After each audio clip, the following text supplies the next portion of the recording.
the largest cohort you've had so far, or are you gonna stop it? The largest one, yeah, I had so far. Yeah. Yeah, but we have other courses has more students. Wow. What's the The largest one? Yeah. 1,200. So it's not very far from this one. So this is almost the largest one.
Testing, testing. 1 minute before the lecture. Testing. Can you hear us? Hello? Is that clear? Can you hear us? I think it's better to Yep. push this down a little bit. Push this down a little bit. Okay. Yep. Okay, cool. Perfect.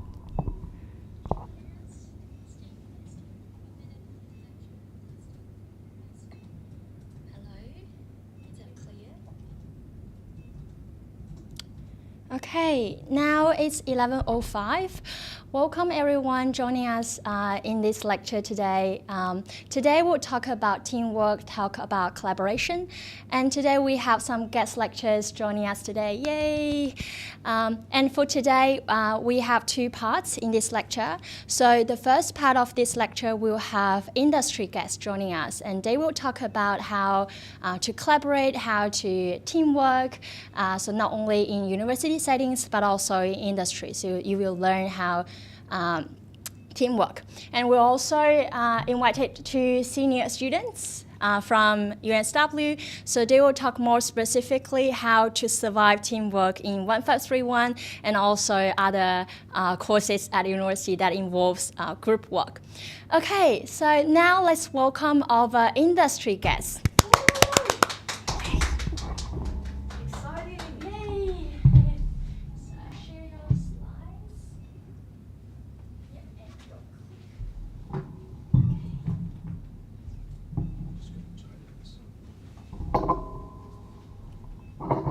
Amazing.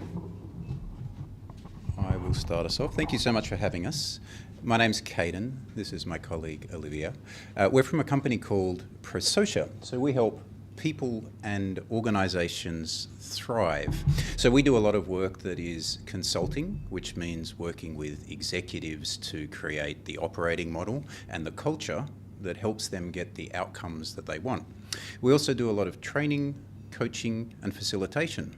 So that means working with teams and leaders to help them work more effectively. I've been in the industry for 20 years or more. I started in software development, working in a small software development company. I've worked in advertising, so I spent 5 years working for ad agencies. I also spent some time internally at the ABC working on transformation. So I did a lot of work on the digital products there and helped the teams and leaders work more effectively. And I spent the last little while doing a lot of consulting. So working with a wide range of organisations, everything from not-for-profits to airlines to banks and pretty much everything in between. The connecting thread, as I said, is helping people and organisations thrive. Hey, great to be here. My name is Olivia, Ollie, and I'm originally Danish from Denmark.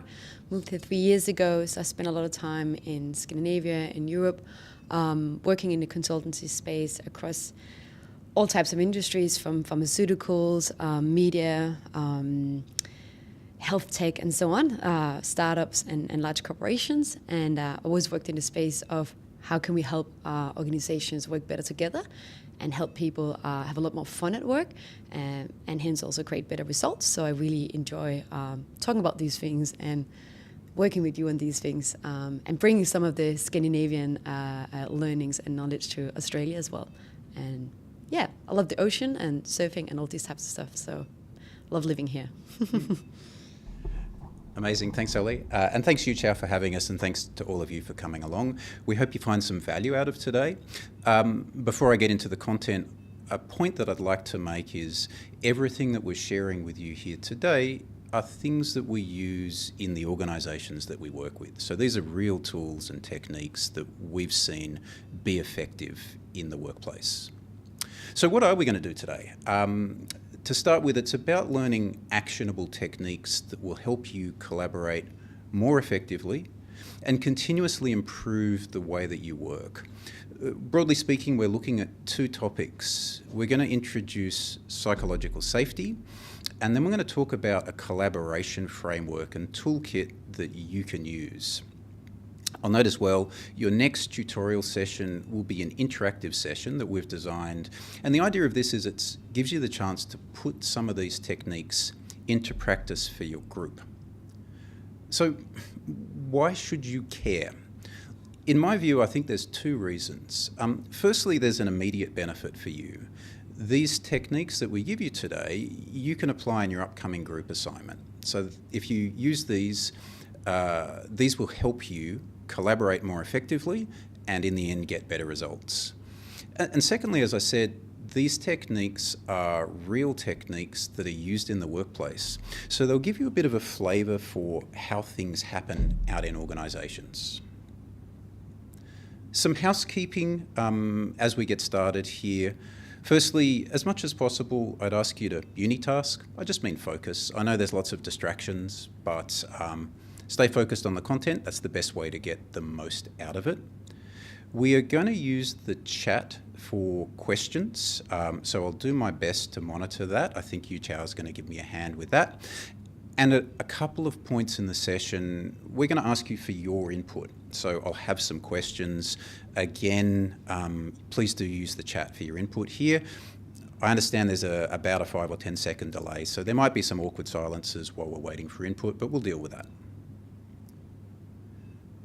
Let me start with a story that dates back to my uni days, which is longer ago than I'd care to admit. It's about a group assignment that I had on a programming course, C++ from memory. You might be able to guess from the picture just how well it went. The premise was we had 4 weeks in groups of 4 to create a small program in C++. And at the end of that 4 weeks, we were to give a presentation back to the class, talking about what we'd done and the approach we'd taken. Things started off pretty well. At that first class, I met my group members. We went for coffee, had a good chat. Everyone was lovely. We hadn't read the assignment yet, so we exchanged numbers and agreed to catch up online later in the week. Later that week, when I had read the assignment, I reached out to everyone, and everyone was too busy. And so we agreed to catch up the week following at the next class. All right, not a great start. We've lost a week, but we've still got 3 weeks left. There's lots to do, but that should be enough time. At the next class, one of my other group members was missing. Again, not a great sign. Nobody had really done anything. So again, we had some vague chats about what should we do and how should we communicate. We all committed to do something and catch up again the following week. I started to do some work at this point and realised just how much was involved. So again, I messaged everyone and said, hey, I think we need to get our act together. And again, everyone was too busy. Starting to see a pattern here. The following week, none of my other group was there. I'm starting to panic at this point. We hadn't figured out a plan. We hadn't agreed how we were going to communicate, and we hadn't really made any progress. So I messaged everyone and said, I'll take care of it all if you can do these bits. So I committed to doing the bulk of the coding, which was a pretty good deal for them in hindsight. The next week, some of my group members showed up, and lo and behold, they'd actually done some work. Unfortunately, they'd both done the same thing. So at this stage, with about a week to go, we had incomplete coding that didn't really work, part of a presentation twice, and another part of the presentation missing. Fast forwarding to the end, that final day, I was the only one that showed up to that final presentation. I'm firmly believed to this day that the only reason I passed was that the lecturer felt sorry for me with my cobbled together work and my pretty half-hearted presentation. So what went wrong? Well, aside from everything, we didn't have an effective plan. We didn't talk about what we were going to do, who was going to do what, and when things were going to get done. We didn't agree how we were going to communicate. We exchanged numbers, but we didn't talk about that communication mechanism. What was the best way to get hold of people? When were people available? And we didn't set up a meeting cadence. So we didn't talk about, hey, let's have regular catch-ups throughout this process. I want you to keep this in mind because that was a real experience for me that I could have solved by applying some of the techniques that we're going to share today. I'll hand over to Ollie to give you what's hopefully a more positive story about these techniques. Ooh.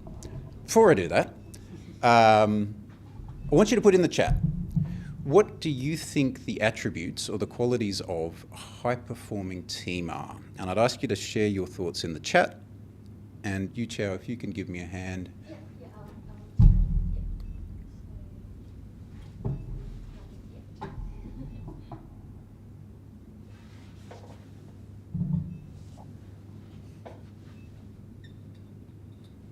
Sorry, there's a bit delay.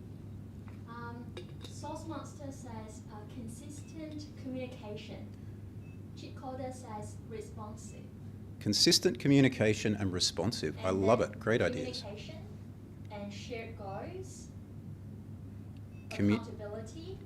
Communication, shared goals, and accountability. Fantastic. Similar work effort.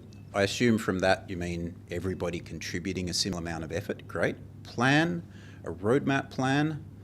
No dead person in the group. I would hope that that goes without saying. Communication, respect, discipline, and fun. I love all of those. I particularly like adding fun in there. I think it's something that we miss a lot in our teams and organisations, that work can and should be fun. Having checkpoints, having reflection after checkpoints, yeah, definitely. Great idea there. We'll talk a little bit about how you can formalise that sort of structure today. Let me get one or two more there. Consistent communication, open to new ideas, great at what they do. Yeah, I particularly like open to new ideas. We'll touch on that in a bit more detail in a moment. And last one there, fun equals motivation. Yeah, I love it. Thank you all for sharing. Okay, I will hand over to Ollie now to talk about an example. Yeah, thanks. It was mentioned that teamwork should be fun, and work should be fun, and I couldn't agree more with that. So I want to share a story from a client we work with, an airline client, and a team that I was coaching. And what I really loved about this team was, like, from a distance, when you went into the office, you could just hear them. Like, the laughter was very evident. So they had a lot of fun. They would put on music when we did planning. I got a bit tired of Taylor Swift, Tay-Tay, after a full day of listening to only Tay-Tay, but they had bake-offs, like a lot of things. In what I would say a very kind of sort of corporate environment. So they were quite unique compared to a lot of the other teams. And not only was it really fun, but what it also enabled them to do was to do better work. So they talked about their mistakes. They talked about, what can we actually do better here? They were really trying to understand each other. So rather than thinking, oh, this person must have done something to upset me, they were trying to see things from different perspectives. So they were more tolerant, and hence they have less frictions, less conflicts. They weren't as sick as many of the other teams as well. They were also hang out outside of work. They went for coffee chats as well. So they were just, having a lot of fun. It was beautiful to watch, and it was a lot of fun to coach them as well. So they definitely nailed that one. Amazing, thanks, Ollie. So I want to formalise this a bit and introduce this concept of psychological safety. This was first popularised in the late 90s and early 2000s by a psychologist called Amy Edmondson. And she did a lot of research with medical teams. And in one of her initial studies, she was looking at teams in hospitals, so medical teams, and their reported error rate. And her hypothesis was that the better teams, or the teams that were higher performing, were going to have lower reported error rates. And the fascinating thing that she found is that the inverse was true. So the teams that were deemed to be higher performing, that generally got better results, were assessed to be better by their colleagues, were the ones that had higher rates of error reporting.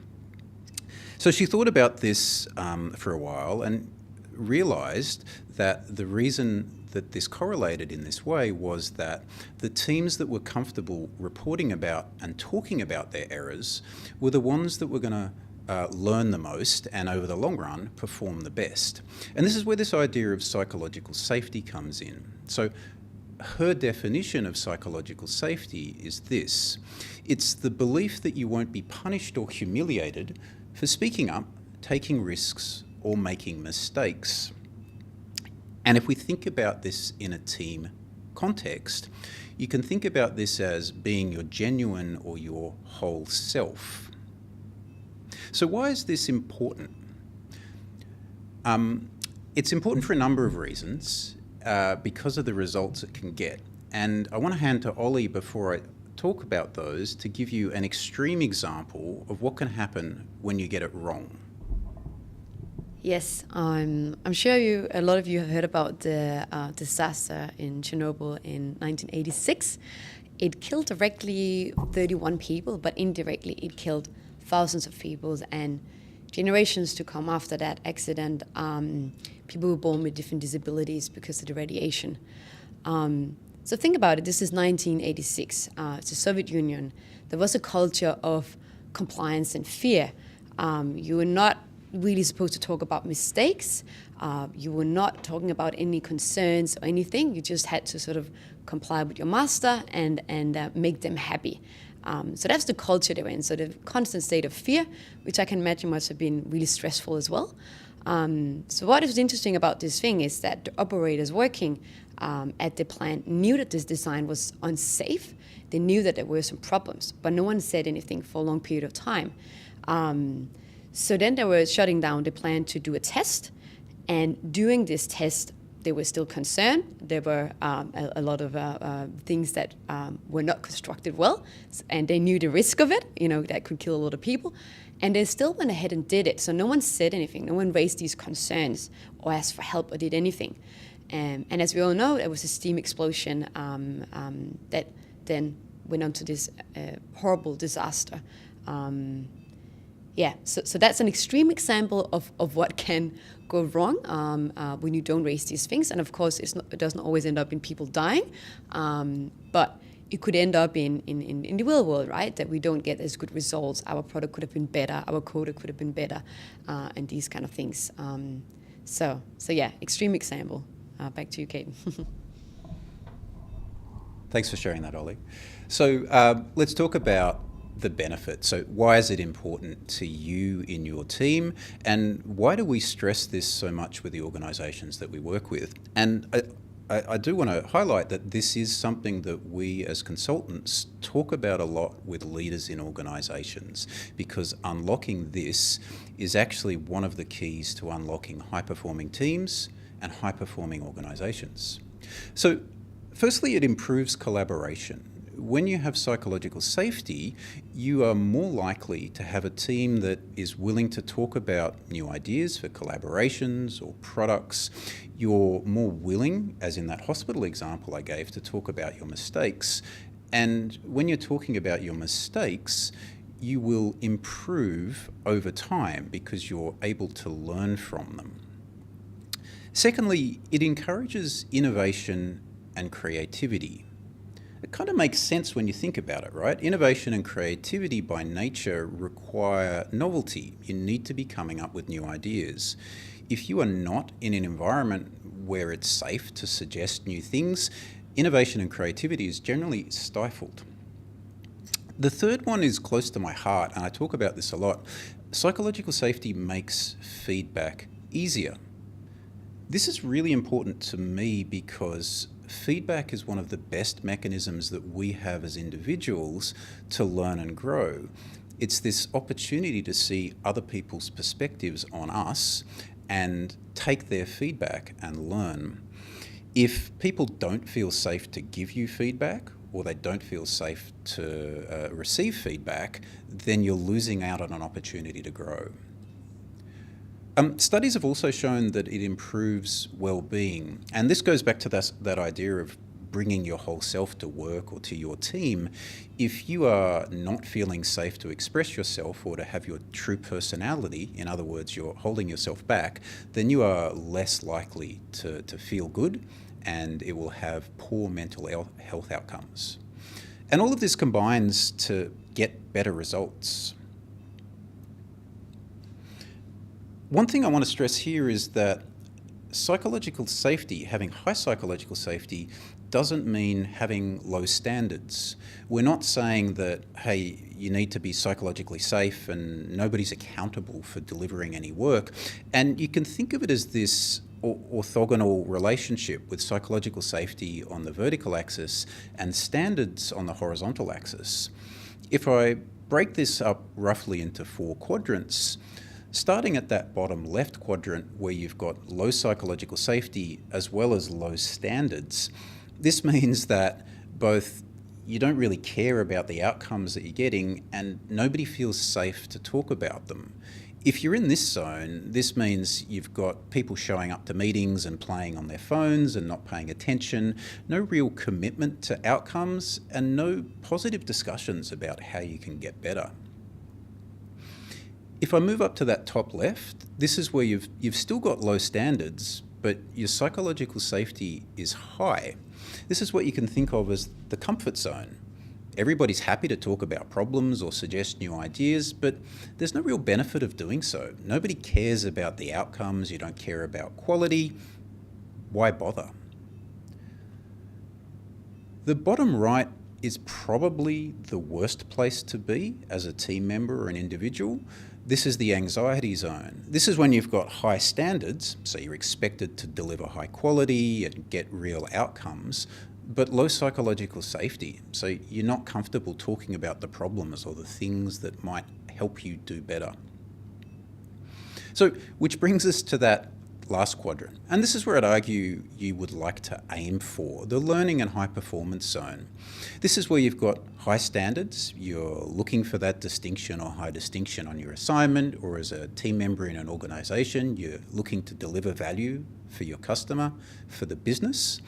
But you've also got high psychological safety. You can talk with your colleagues about how you're performing and find all of those little opportunities to continuously improve. So what can you do?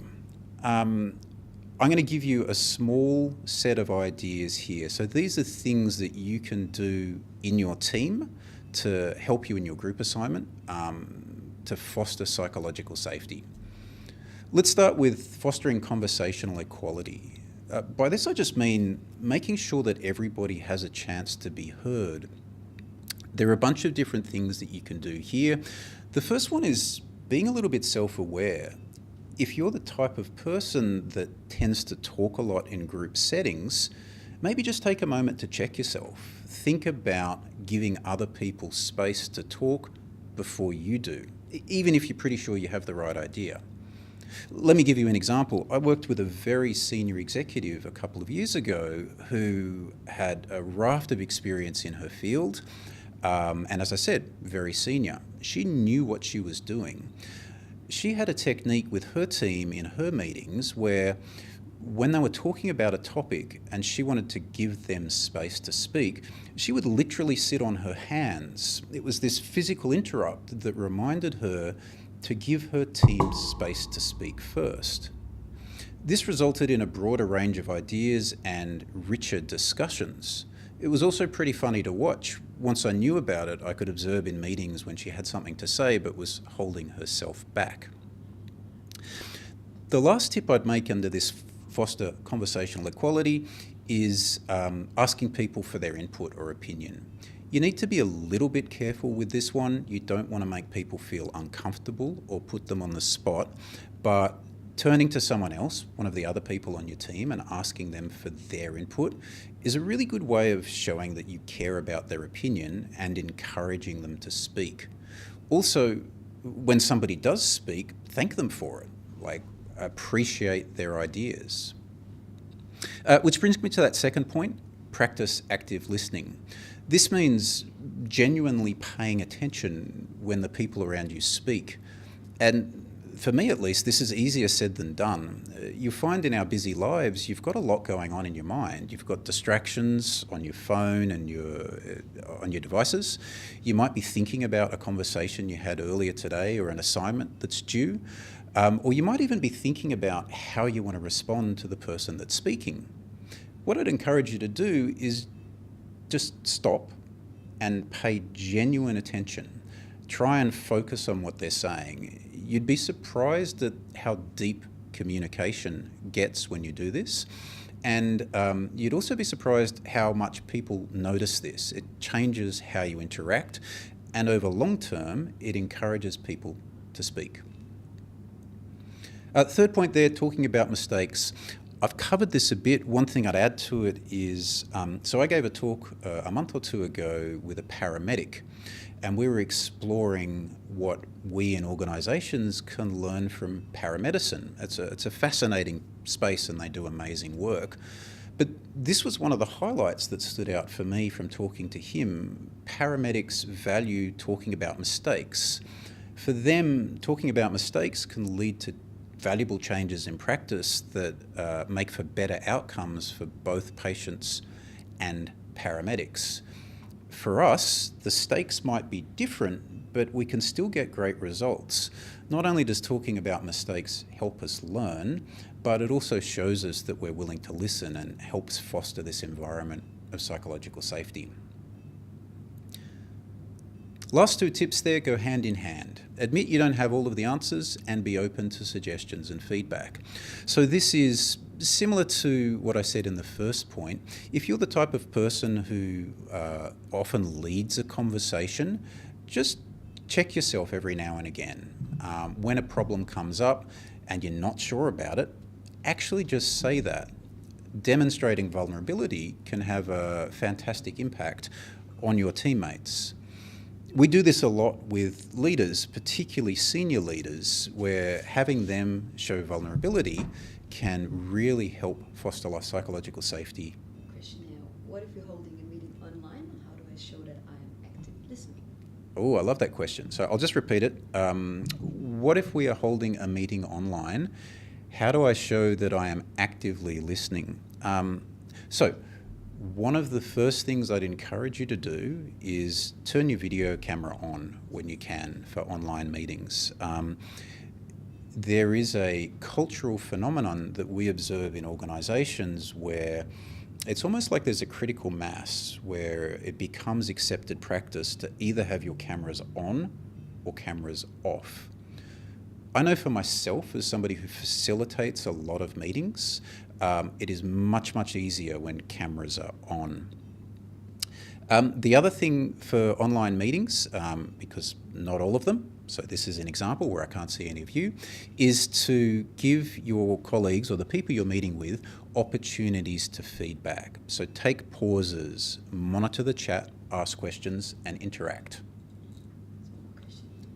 Okay, next question. How can I show active listening and get more engaged with a group member where we can only communicate through Google Translate? Our students have language issues, like international students. Yeah. Some context. That's a fantastic question. And I'd say it's taking a similar approach to what we do with written communication. So you can still think about conversational equality, but in terms of using the mechanisms of Google Translate. So making sure that you're giving these people that you're working with opportunity to contribute. Active listening is similar, but I guess in terms of looking at written content, making sure that you're taking the time to read it. You can still talk about mistakes, you can still admit you don't have all of the answers, and you can still be open to suggestions and feedback. I would suggest that it probably takes a little bit additional effort on your part just to make sure that you are giving people the space. Cool. How do we propagate a synthesis of performance and psychological safety if there is a difference in standards within a group? Oh, another excellent question. So we're actually going to talk about this one a little bit later. We're going to give you a tool or a technique called a team contract. And you might be surprised to learn that this is actually not that uncommon in the workplace, where we have different or misaligned expectations within teams, even in a professional setting. So one of the things we do with teams is encourage them at the beginning of a project or an activity, or when the team just forms, is to have these conversations, talk about expectations, talk about the standards that you expect, and set up a framework for dealing with them. It doesn't automatically solve them if you have a misalignment in terms of standards. It's something that you need to address, but bringing it to the front and talking about it at the beginning, in our experience, really helps teams work through this. All right, let's take one more. Anything else? Okay. Thank you for the questions. So let me keep going. So just to recap there, what can you do? Foster conversational equality, practice active listening, make sure you're talking about your mistakes, admit you don't have all of the answers, and be open to suggestions and feedback. So why is this so difficult? There are plenty of reasons, but let me give you the three common ones that we see in organisations. So firstly, we as humans are influenced by group and societal norms. Basically, I mean, we feel peer pressure. We tend to conform to the behaviours of the group that we're in. So if we go into an environment that has low psychological safety, that isn't doing some of these things we talk about, we tend to mirror those behaviours. That's our default position. The good news is it actually doesn't take that many people to change. We, Olivia and myself, are often just the two of us going into organisations, and we as change agents can start influencing people by making them aware of these things and encouraging small changes. We see these changes spreading in behaviour and culture throughout organisations quite commonly. Secondly, still in organisations, hierarchical environments make it harder. Human beings are really good at creating hierarchies. We tend to think of other people as being above us or below us on some kind of ranking or rung. And organisations are really good at formalising this. Let me give you an example from an organisation we worked with a little while ago. What we observed was that there was a difference in the level of psychological safety between team members and between team members and the executives or the leaders of the organisations. And what we did was we set up a survey that reinforced this. We found that within teams, psychological safety was quite high, but between team members and executives, it was quite low. What this meant was that the leaders were often the last to hear about problems. It also meant that there was less opportunity for innovation and creativity because people weren't willing to suggest ideas to their leadership team. And last but not least, you have to remember that psychological safety is an ongoing process. It's not something that you can just do once and set and forget. It's something that you constantly have to pay attention to. It will vary based on your team composition as people come and go.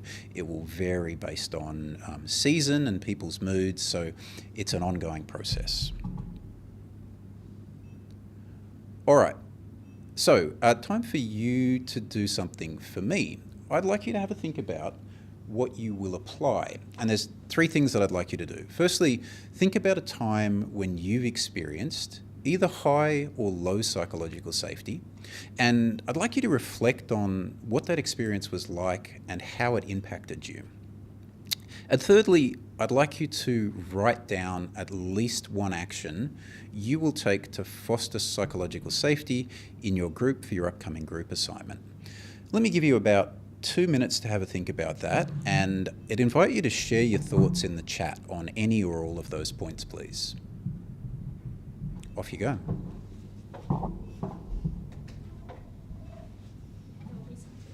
Yeah. Yeah, I can see that.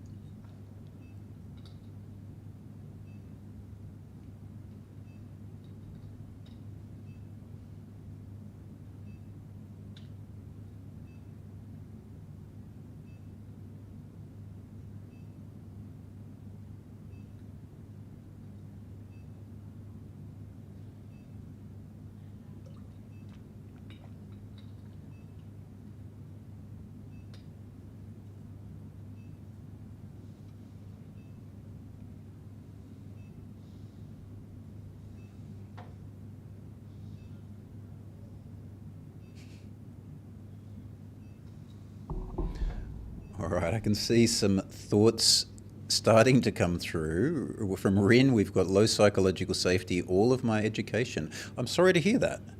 I hope that some of the tools and ideas we've shared with you today help you improve that for the rest of your education.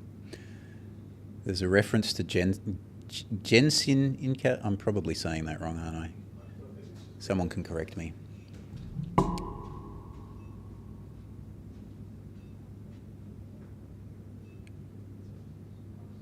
There's a lot of gaming references in here that I feel I'm not up to speed on. I can see Valorant.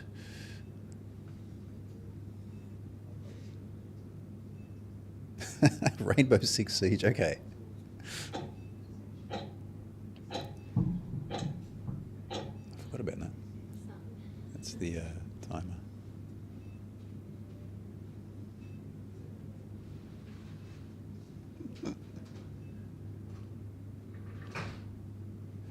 All right, so if you haven't in there, I'd love to hear, particularly that last question there. Write down at least one action you will take to foster psychological safety on your group assignment.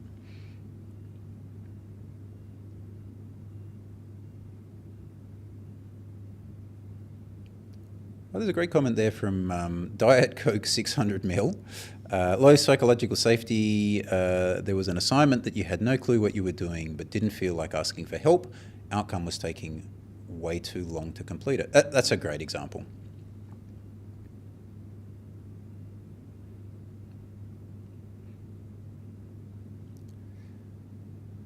I feel like being up to speed on the latest video games is maybe a prerequisite for this course. Based on some of these comments, I might be out of touch, I'm afraid.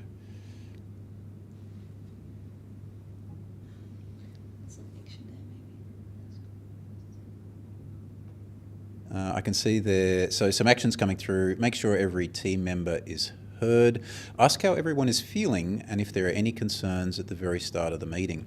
Hey, that's a really good one. I actually want to call out that one because in short term, so when you are just thinking about a meeting and creating psychological safety, showing respect and doing that kind of thing, like asking people how they're feeling, is a really good technique that we use a lot as facilitators.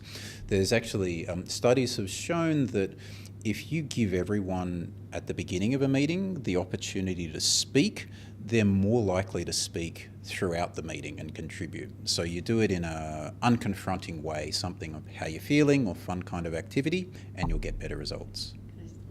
Yeah, go for it. There are a lot of really good mood scales online. I've used that with a lot of teams and also with executives, everything from which Leonardo DiCaprio do you feel like today, which sheep. So if you Google mood scales, they're quite good to get those conversations started.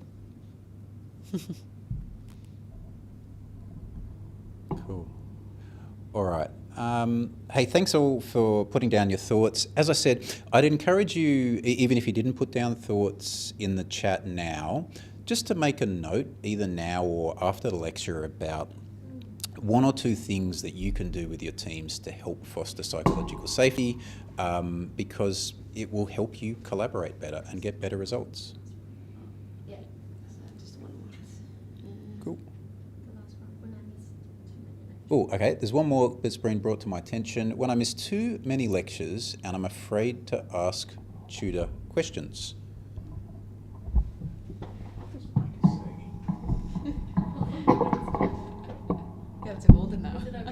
I don't know, it was falling on me. All right. Cool, I'm going to pass over to Olivia to talk about the collaboration framework. Yeah, thank you. Thank you. Oh no. So we're going to talk a bit about collaboration framework that we applies. Can you hear me? Yeah. With we apply this one with the companies we work with and teams. So this is something we spend a lot of time on.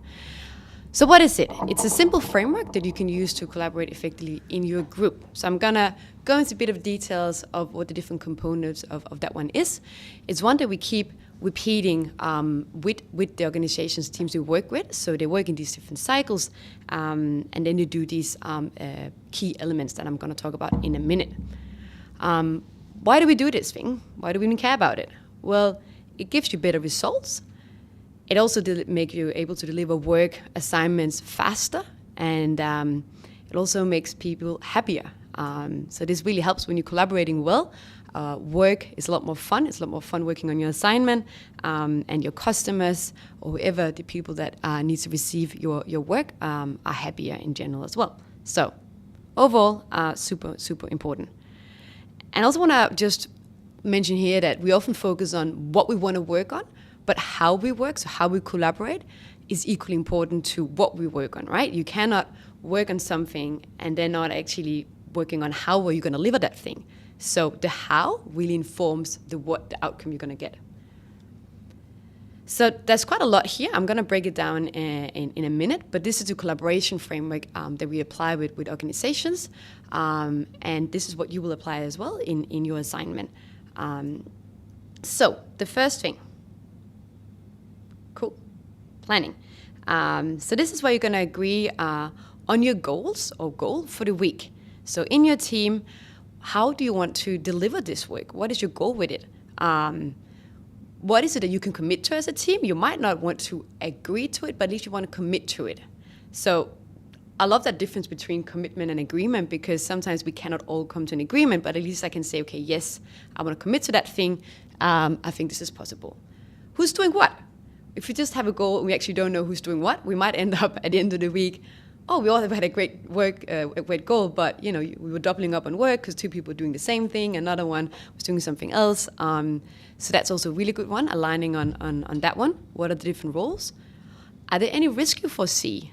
It could be that someone is away. Great, how are you going to plan for that? How are you going to mitigate that risk or any other risk? And these are exactly the questions. So when we go in and we coach a team at organizations, these are the things we sit down with the team and help them with. So that team I mentioned before that was playing Taylor Swift when we had planning sessions. So we had a day of this, so they were planning for a longer period of time. And these were exactly the questions we're talking about and making a plan for. So yeah, you can also listen to music in the background if that makes you happy. And also, yeah, that thing, does everyone feel comfortable with the plan, right? If not, then let's talk a bit more about it. Do we need to adjust something? Then we go into the next phase. So after we planned our work, we go into the execute mode. So how are we tracking to reach our goals? If we're not tracking, well, why is that? Let's talk about it. And what are actions that we can take to get back on track? So rather than just, going ahead, doing all the work and not checking in, we really recommend doing this midweek check-in. With organizations we work with, they sometimes have daily check-ins. And that really helps to say, oh, I didn't know this thing was happening. So people raise their concerns, questions as well. And as Kate mentioned before, having that psychological safety makes it a lot easier. So that one, communication is key to that, and you can use all those techniques that you learned before in the psych session, psychological safety, to really talk about those things. So 5 to 10 minutes about that one, and then after you sort of finish that week of work, you go into your review. So did you meet your goals? If yes, great. Why? You want to keep those learnings, right? And keep doing those things that go well. If not, why is that? And I've worked with some teams where they were really good at talking about, the things that went well, but the things that didn't go so well, like what did they learn about those things, were not, that wasn't so easy for them. And that also going back to psychological safety, right? If they weren't that safe in the team, it was hard to talk about. And I quickly learned with some teams, if I said, oh, what were the problems you faced? That was too much for them because they're not used to talking about problems. In Denmark, where I'm from, we talk a lot about problems. So instead I said, okay, what did you learn? What were the things that you wished would have gone differently? And that made it easier for them. The more safe they got, the easier it was to talk about mistakes. And the better the work they delivered. So this is really interesting. And by breaking this down, rather than spending a year or half a year and you only do it at the end of it, you actually learn a lot throughout, right? So you get that constant feed loop and you can continuously implement those changes in your plan, in your work. So it becomes a lot more manageable. So breaking work down as well is a really, really good tip. Great. So then after that, after the review of your work, we go into what we call the retrospective. or retro in daily speaking.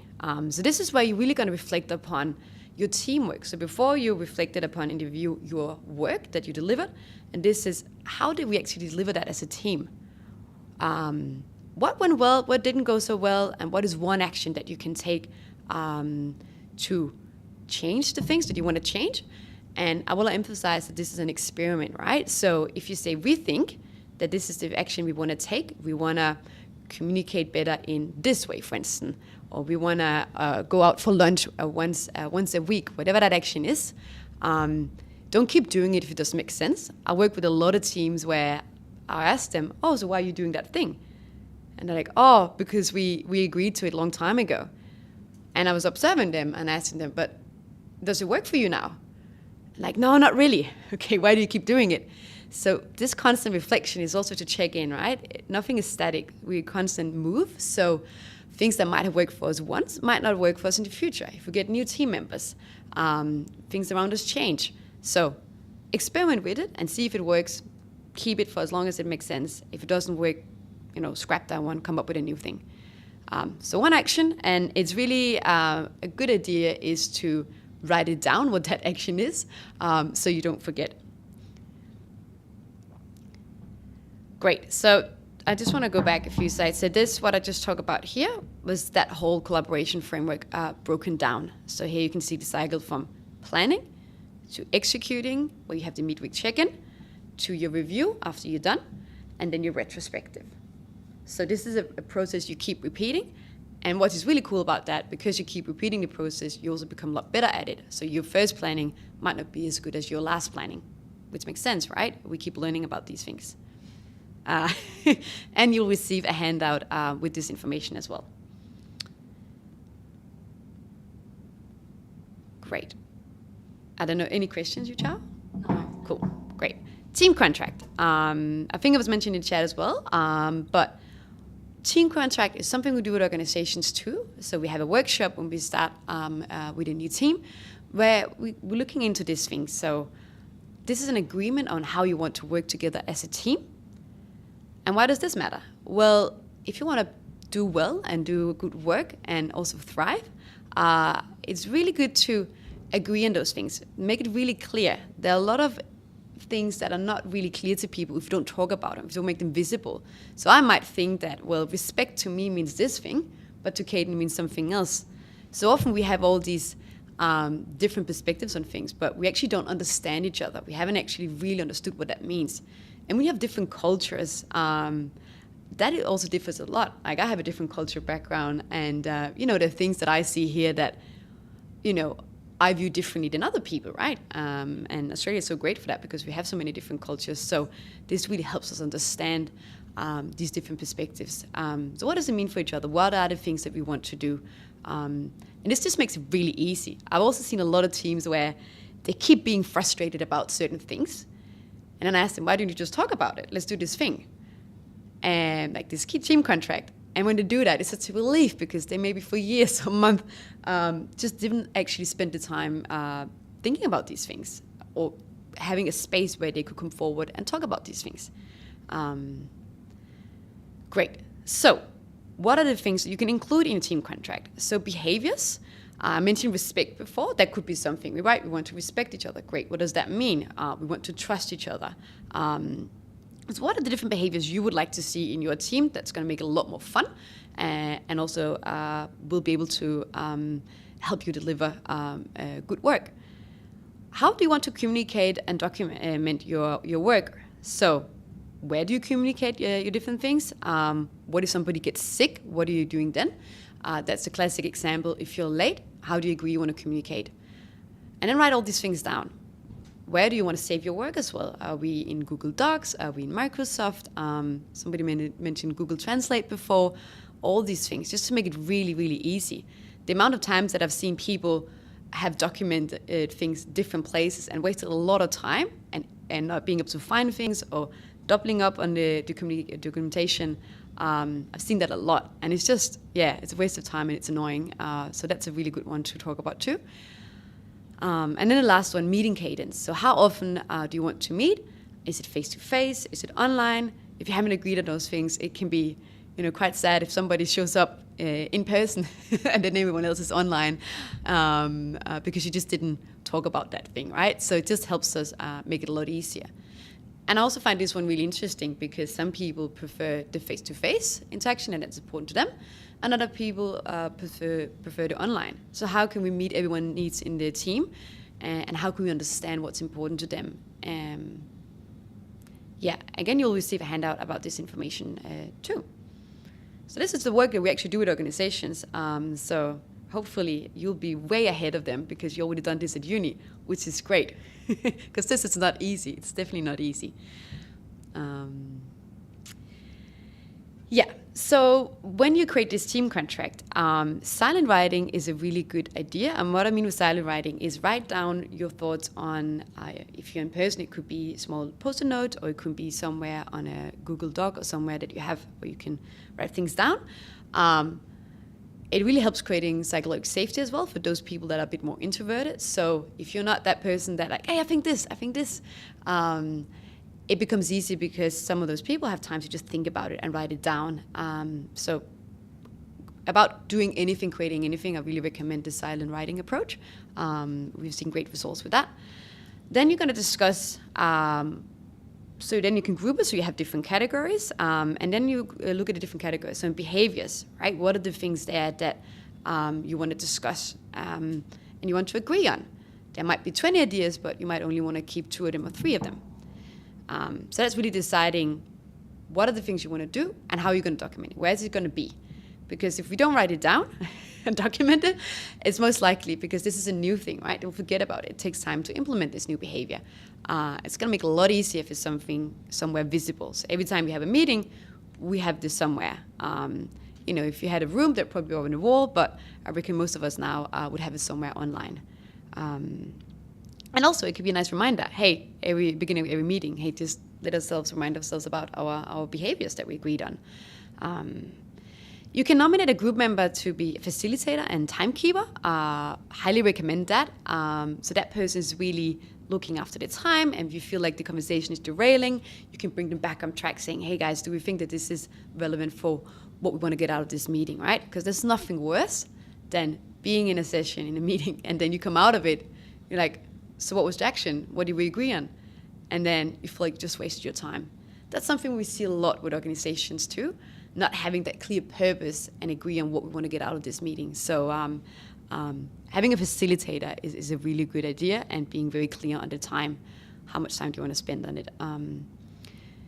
You can use collaboration tools like Microsoft Whiteboard that I think you're using, to capture those ideas. I just talked a lot. Any questions, anything to add, Caden? Or you, Chow? Oh.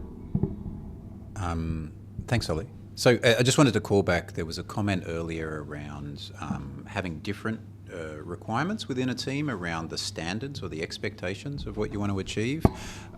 These categories that we've given you here around behaviours, documentation and communication and meeting cadence don't feel like you have to stick to those. If there are other conversations around what are expectations or things that are important to you, by all means include them. There's no hard and fast rule. Yeah, great one. Okay.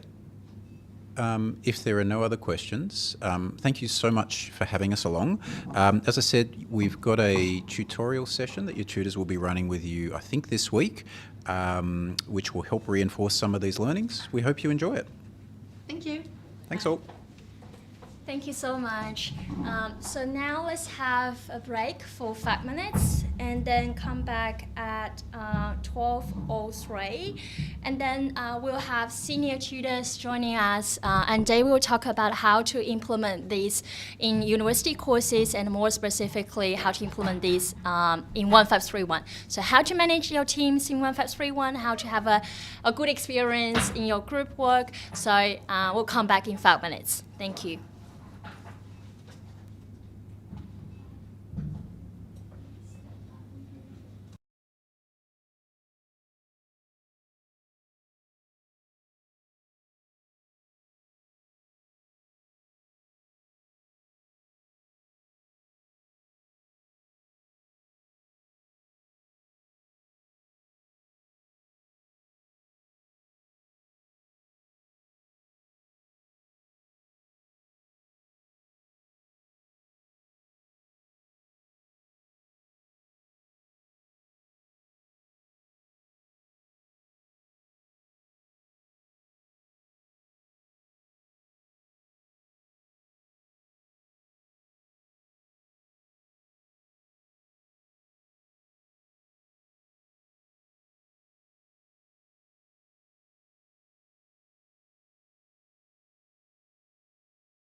our slides be slightly larger?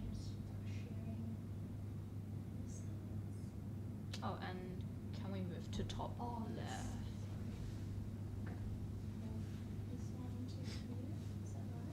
Yeah.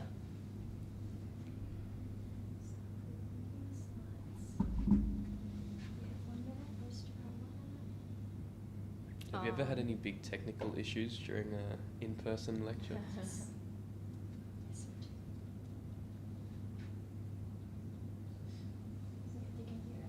Oh, how exciting. Okay. Hello everyone and welcome to How to Survive a University Group Project. So my name is Oliver. With me here is Rani. We are both senior students. In fact, I've graduated. And we are here to talk about all of the lessons and mistakes that we've learned throughout our university degree with regard to group projects. So hopefully you can learn from our mistakes and you don't have to do things the hard way. So just a quick introduction to myself. My name is Oliver. I've recently graduated with a bachelor's in mechanical engineering, and I met you, Chow, because a few months ago we were working on DESN 1000 together, which is another first year course. And I noticed when I was teaching that course that I shared a few teamwork tips that I thought were quite simple, but they told me that those tips were some of the most valuable things they've learned in their degree so far. So that sort of motivated me to put together this deck of slides to help first year students in engineering. I took 13 group-based courses as part of my degree, which is far more than normal. That's because I really enjoy working in groups, and I typically do perform quite a bit better in those group-based courses. And I've also taught 7 group-based courses. And I was the department lead, interior department lead at SunSwift Racing for 2 years, so I've done a bit of management work as well. So I've seen and made all the mistakes you can see and make in a university group project, and I'm hoping to share those with you so that you don't make the same mistakes. I'm here to give you the general teamwork principles, and then Rani, who's with me here as well, is going to teach you how you can apply those principles to COMP1531 specifically. Awesome. Thank you, Oliver. So here's a little bit about me as well. So I have been a tutor for 3 years, veritable grandma, ready to retire. I've interned at a range of companies. I have been involved in a lot of student group sort of based activities. I am an experienced slacker and high-performing leader, and I unironically love group work. Yes, my friends have called me insane for having this opinion. So I think it's really important before we start the content to talk a bit about why we have lectures about teamwork in the first place. So I know that if I was a student and I saw this lecture, I would be like, yeah, nah, I got teamwork in the bag, let's skip, right? But the reality is, besides the fact that teamwork is like critical and you'll be doing it for the rest of your life in organizations, that teamwork is a really important concept, and it's worthwhile spending the time to talk about strategies and approaches to teamwork to help you work better. Another more specific to 1531 topic is that I hear students say all the time, oh my god, 1531 is all about the group. If you get a good group, you're golden. If you get a bad group, you're absolutely stuffed, right? But I don't feel like this is the reality, and I think the data sort of backs that up, in that we find that students that are good group members tend to have a pretty consistent experience regardless of what their team is. So another important reason that you want to learn a bit more about teamwork strategies is that you want to make success a bit better than random chance. Cool. On to Oliver to tell us a bit more about what we will cover. Okay, so in today's lecture, we're talking about, first of all, how to plan out your tasks, meaning how do you run an effective meeting that isn't a huge waste of time? How do you plan out and assign tasks of who is doing what? How to keep up to date with progress? And then we're going to jump into the development and review section, which is where we talk about how to make sure that work is actually getting done on time, and how to be a better contributor, especially if you might be lacking in technical skills, and also how to make sure that people get their work done to a high standard, which is especially important if you want good marks. And then we'll talk about the very important conflict management. Okay, so how do you plan for conflicts, or how do you avoid it from happening in the first place? How do you make decisions as a group? What do you do if someone is slacking off, which will be an inevitable experience in your degree? And how to manage other conflict, other internal conflict, and peer evaluation as well. Okay, now just a quick disclaimer, these strategies are not compulsory. Some of the tips that we'll provide you are just general principles that we are sure will benefit you in your degree. But if there is something that is specifically assessed in this course, we'll be sure to let you know. Okay, let's jump into the planning section. So, early in the term, the first thing you'll do to plan for your project will probably be to start a meeting. But how do you run a meeting which isn't a huge waste of time? Okay, we want to be as productive as possible so that by the end of the meeting, everyone knows what they need to do and you don't have to call another meeting later in the week. So I'm going to talk about the difference between good, productive meetings and terrible meetings. So a great meeting always runs on time and a terrible meeting always runs over time. And this was, believe it or not, quite counterintuitive for me as a student, because I used to think that when my meetings were running over time, it meant that we were somehow being more productive and making more conversation. But really, it just shows a bad time management. Every meeting needs to have a clear agenda and a goal. You never set up a meeting if you don't have a goal for the meeting. But a terrible meeting, on the other hand, is aimless. It has no specific structure. In a great meeting, you encourage contribution, everyone's voice is heard, but in a terrible meeting, typically the person with the loudest voice wins. It's dominated by one person. In a great meeting, people come prepared. They will get their homework done. They'll read the agenda. They will add to the agenda. They'll prepare some questions or topics to discuss. But in a terrible meeting, people enter the meeting unprepared. So I would suggest that it's someone's responsibility in the group to make sure that when people come to the meeting, they come prepared and they read the agenda. In a great meeting, it stays on topic. And in a terrible meeting, it goes off topic. So you typically have someone monitoring the time, monitoring the agenda, and making sure that you are not straying away from the agenda. Now, there are different types of meetings, right? And you won't be having each of these types of meetings in this course, but I guarantee you that at some point in your degree, you will encounter one of these types of meetings at least. So first is the kickoff meeting. Early in the term, you figure out who is doing what, you plan out when things will be done for the rest of the term. That's called a kickoff meeting.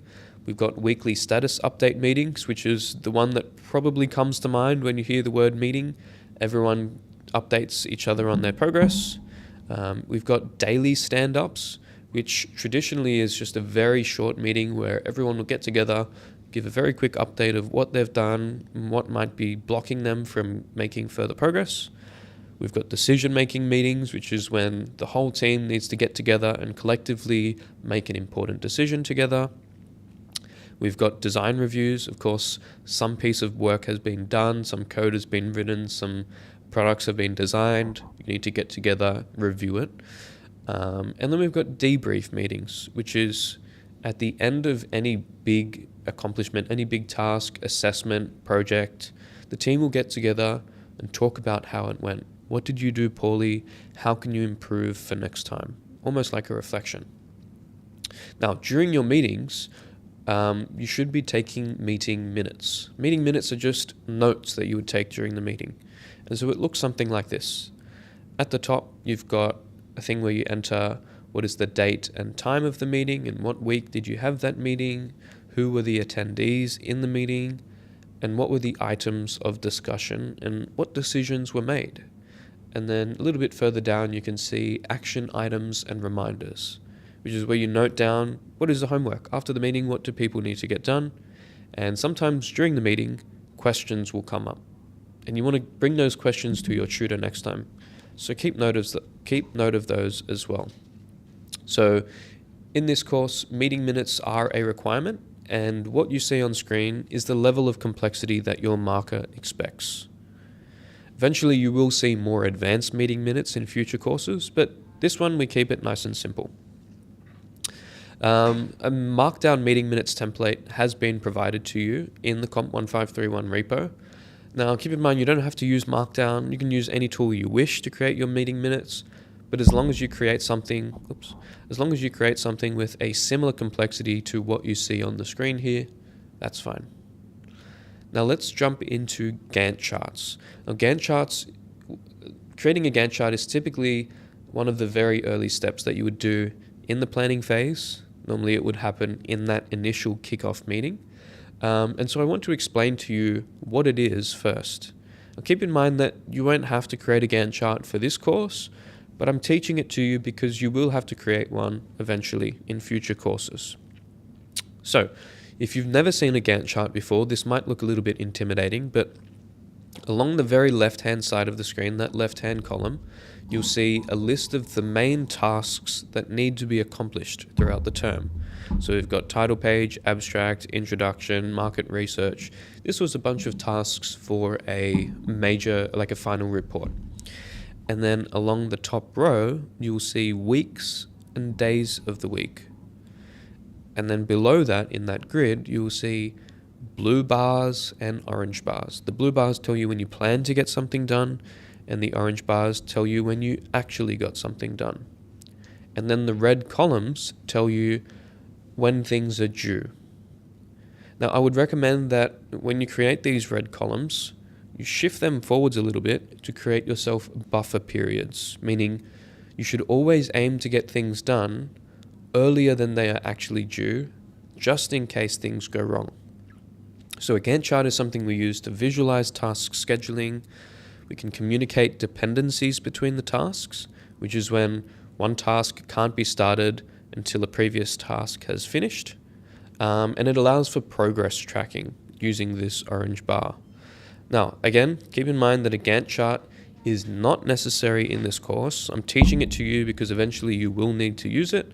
But in this course, we do have something that is a little bit more appropriate, and I will let Rani cover that one. But we'll come back to that soon. But we first of all want to talk about how do we distribute these tasks fairly. And this is to help prevent arguments from happening. So to distribute tasks fairly, we need to have specific roles. We might have someone, uploading the meeting minutes or reviewing code or checking the issues board, maybe managing the team, maybe setting up meetings, creating an agenda. Okay, so each person should have specific roles to balance out the workload.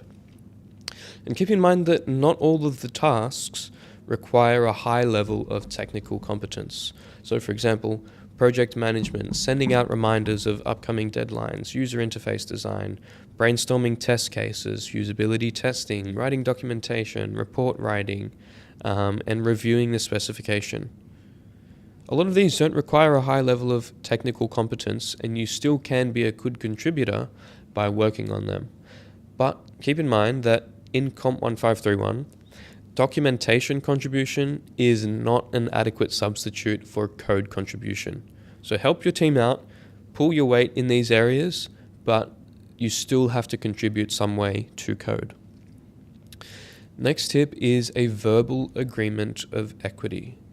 What does that look like? So when you hand out the tasks, ask the team, is everyone happy with their tasks? Are you comfortable with this workload? And does that seem fair? And I know it seems very simple, but myself, Rani, Yuchao, we've all seen students before have big group issues, and we ask them what's going on, and it turns out that whoever it was that assigned the tasks didn't check that other people are happy with them. And of course that's going to lead to a fight. So check that people are happy. Okay, now getting back to the topic of dependencies, we don't have to use Gantt charts in this course. We do have something else, and I will let Rani talk about that. Awesome. So as Oliver mentioned, Gantt charts are there to sort of show the dependencies. Let's look at a practical example for COMP1531. So hopefully most people have talked about their iteration 0 spec, or at least had a skim through. And each iteration has a list of things to do. I've just jotted the functions down here. So you have clear, admin auth register, etc., etc. So question for those that are live watching the lecture, and an important one is there an order that you need to do these functions in? So I'll give you guys a second. This is an important question, but like, can you do all the functions at the same time in parallel because of Git? Do you have to do them one after another in terms of have like certain deadlines for particular functions, have other deadlines for other ones? Or do you think that maybe there's like a mix? So what do people think in chat? Is there a particular order that you need to do the functions in? Or can you do them all at the same time? So is there an order, yes or no? Hopefully there are some real smart Alex in the chat that can just give me the right answer. But if there are not, that is also okay. Yes. No. All right. So I'll wait a little bit more for the chat to catch up to where we are. Unfortunately, the faster responses are also going to be read for. So Andrew says, for iteration 0, no order. Shay says no order as well. I sure wonder if there would be an order for talking about dependencies. Rin says yes, somewhat. Oh, Rin, are you unconfident about your answer? That's not like you. All right, so we have some yeses, we have some nos, and the answer is no and yes. Isn't that fun? So no, yes, because of Git, and as people rightly mentioned in the chat, because of iteration 0, we can work on branches in parallel, right? So in COMP1531, you should never be blocked in terms of actually writing code or writing tests, because you can always go on a separate branch and you can write your tests, which are black box based on the specification, so you don't need to know implementation details to do that, and you can always write code on a parallel branch as well. However, yes, some functions do rely on others to test. As Rin pointed out, the title of the slide may have given it away. And this means that, say, hey, for admin quiz list, right? I would need admin quiz create. So if you sort of understand that, hey, there are some dependencies, your group might draw out like really quick dependencies graph. So hopefully very early on in iteration 1, you realize that, hey, you need clear to test every single particular function, right? If you're not able to reset your tests between each test, you're not going to be able to do the test properly, right? So clear is super, super important. Literally everything else relies on it. You might also realize, hey, if I'm not able to create a user, then I can't create a quiz. And if I can't create a quiz, there's lots of other functions I'm not able to test, right? So you might come up with this dependencies graph. And this dependencies graph will kind of help you realize what order you're basically merging into master. All right. While creating this graph, you might also realize that you have some circular dependencies. So let's say I'm working on quiz create. My mate's Oliver's working on quiz list. I realize while I'm writing the test for quiz create, hey, in order to actually check, but when I'm creating a quiz, I have the name and description set correctly, I might need to call quiz list to look at the output of that function to check. And Oliver might realize, hey, if I want to test quiz list with more than 0 quizzes, I need quiz create, right? So we have a circular dependency where I need his function, he needs my function, right? And we're going around in circles. How do you handle this? It's not that hard. Realistically, you would just talk to a group member, be like, hey, we kind of have a circle here, and I might be like, hey, can you take these particular tests that involve quiz list and put them into the quiz list tests? Or I might be like, hey, I'll write some to-dos for these tests, but I won't write them now. I'll add more tests later. So realistically, for circular dependencies, just break it up in a particular direction. You can always add more tests later, so it shouldn't be an issue. Awesome. So we also talked a little bit about distributing tasks, but how can you make sure to communicate to your team who's assigned to what task, and also to your tutor who's assigned to what task? The way you can do that is a task board, which also generally helps you to understand progress. What is a task board? It's a project management tool to track tasks, description, statuses, assignees. And it helps you look at progress at a glance. So might be a little bit small, but hopefully everyone can see.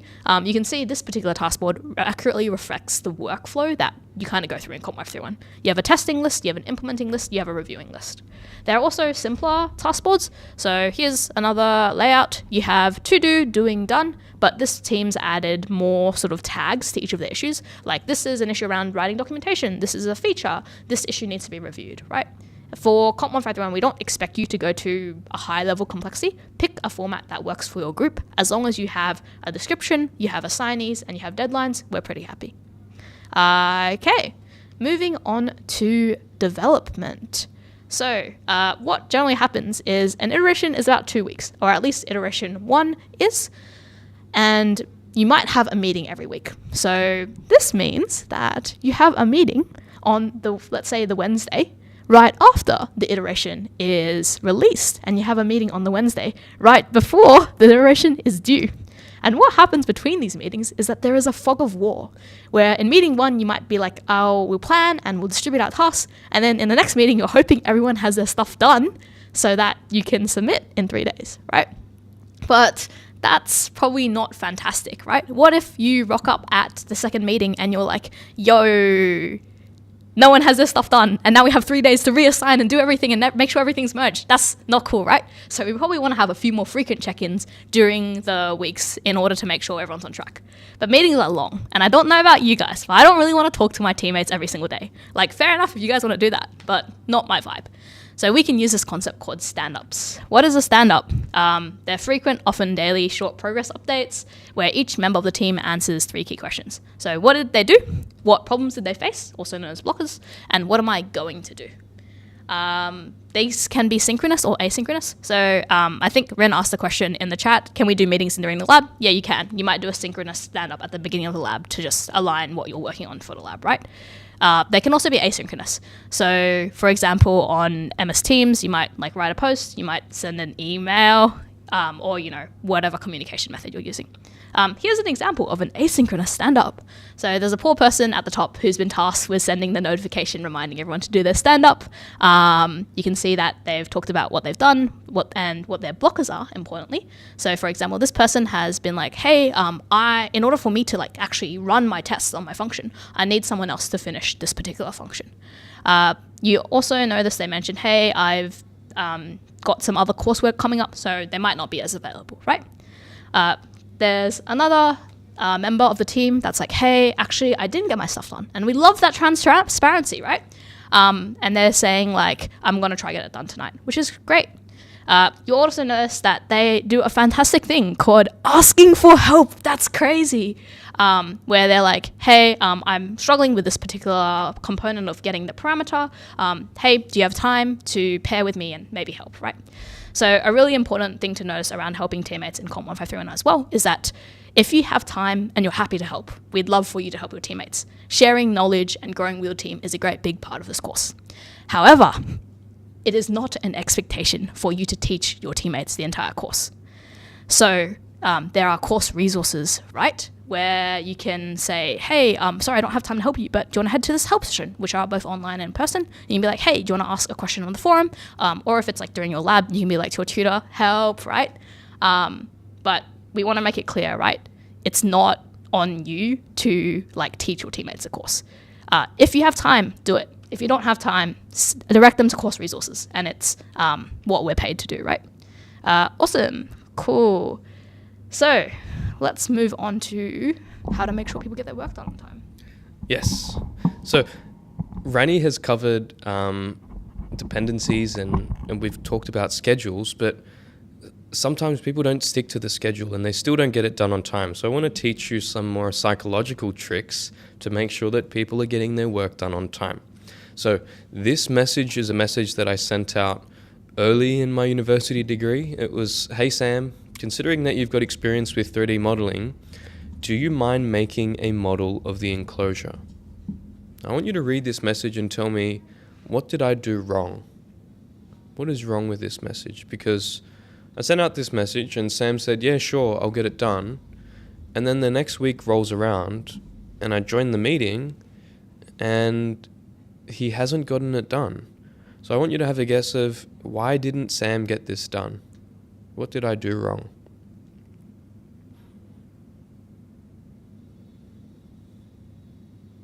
Maybe you needed to use their full name. No, not the full name. There was only one Sam in the group. Okay. No deadline. Very good. Okay. So, oops, I pressed the wrong button there. Always set deadlines. And if you don't, people will exploit that. They will see that there's no deadline, meaning, hey, I never have to get this done, and they just won't get it done. So please do remember, for every task you assign, set a deadline. Next is to avoid the social diffusion effect. So I want you to read through this message and tell me what I've done wrong here. It says, hey team, here is a summary of the tasks for this week. Please complete by next Tuesday's meeting. So I've set a deadline here, that's not the problem. And the task says, this is a task for Mary and Jason. They're working on it together. Write up the justification for design decisions section of the final report. Now you can see that Mary and Jason have both liked the comment. They've acknowledged it. They know they're going to get it done. They know the deadline, but it didn't ask why. What did I do wrong here?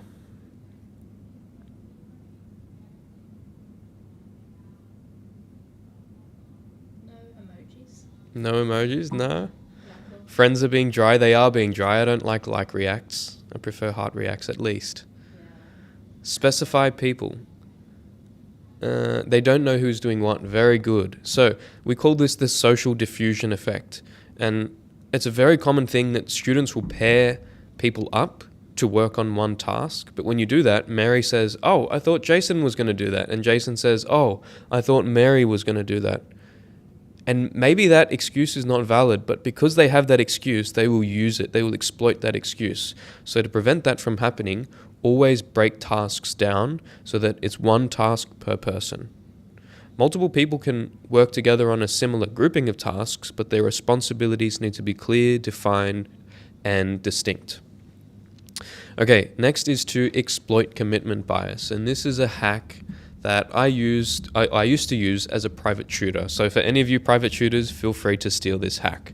So I used to have some year 6 and 7 students who I would give homework to, and then I would come back the following week and the homework's not done.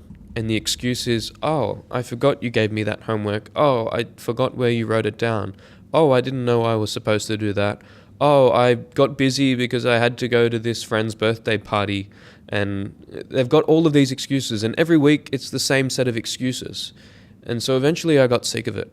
And to prevent this from happening, instead of writing the homework down myself, I gave them a piece of paper. I made them write it in their own handwriting and sign their own name. And so when I come back the next week, they can't say, oh, I didn't know I was supposed to do that. Oh, I had a birthday party to go to, so I didn't have time. No, you agreed to it, you wrote it all down, you signed your name there. So how can you use those excuses anymore? Now, I'm not saying that in this course you all have to physically handwrite what you're going to do on a piece of paper and sign your name there, but there needs to be at least some form of communicating what you are committing to do. And if you don't communicate that, if you don't make that verbal commitment, at least expect the task is not going to get done. Okay, next one is the social facilitation effect. So when you're studying in your room by yourself, you're most likely going to get distracted, go on your phone, waste a whole bunch of time. But when you're in an environment where everyone else is working or there are people supervising you working, you stay so much more focused. Okay, so back when I was in year 12, I used to go to the state library every day to study for the HSC because it's this environment where everyone is dead silent and focused, and it makes me feel pressured to do the same. How do you use that in a group work context? Well, typically you would see students get together and co-work, meaning they'll sit in the same space, they will stay silent, maybe they put their headphones in, and they will get work done. And just by being in the same room, they are just facilitating an environment where they're not going to get distracted. Just make sure you're not talking to each other too much. Okay, this is a big one, and it's one of the biggest mistakes that students make in groups. Please keep in mind that a team will not lead itself. Like, I think maybe 70% of the first year groups, they will say, oh, let's not bother electing a team leader because it's going to create this strange power dynamic. We have to bow down to some kind of dictator. But that's not the case. In fact, the roles of a team leader should be to set goals, delegate tasks, plan out a timeline, facilitate communication between the team members, motivate and support the team, monitor progress, and mediate conflict. Those are the rules of a team leader. A team leader does not have to have the best technical skills. You don't have to be a dictator.